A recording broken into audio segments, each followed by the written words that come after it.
So I recently uploaded a video solving this question, but I did not really participate in the contest, so I did not check if my solution was right or wrong by submitting. So turns out it was actually wrong, and I'm really sorry for that. Uh, so here is the correct solution for it, and the idea is pretty much the same. So let me tell you why it was wrong and what happened wrong. So let's take a number, any number, let's say n, and 1, 2, 3, 4, 5, right? So let's say if you have this number 4, 4, 4, 4, 5, right? So my logic stated that if you have two even numbers, then you can select two subsequences a and b and divide it in the form where one subsequence of a ends with the even number and the other sequence ends with the even number again, right? So either you have two even numbers at the end or two odd numbers at the end, so that it actually creates this where x and y both are even, then x plus y mod 2 would also be even, and if both are odd, then the summation of this would be even and this would satisfy. So what I missed was that if you take one number from here, then the last number of the other substring, or sorry, subsequence gets fixed, right? So if you end the first subsequence right here, so let's say you take the first four and you leave the second one and you take the third one, right? So you end it at here. So now you cannot end the next substring with a 4, you have to end it with a 5, right? You cannot just ignore this. So what do we observe?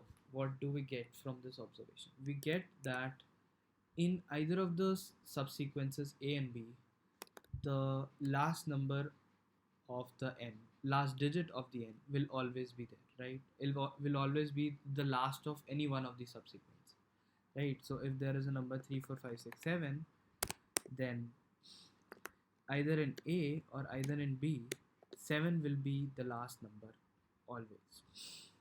So we can just change our solution by doing this.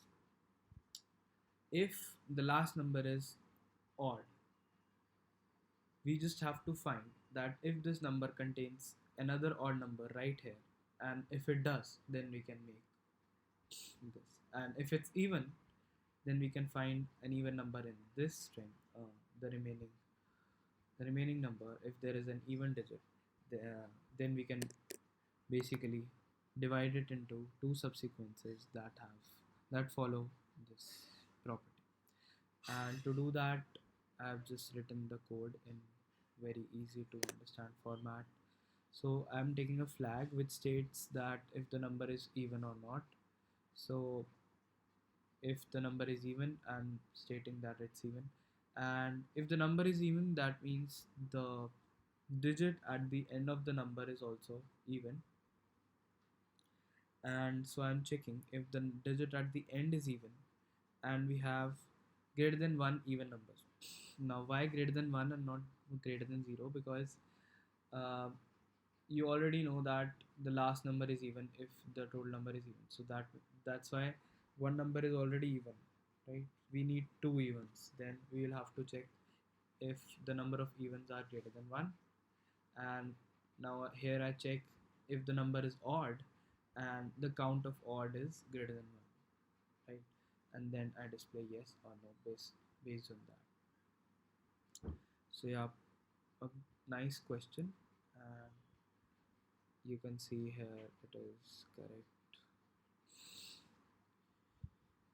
Yeah, see you guys in the next video if I ever make.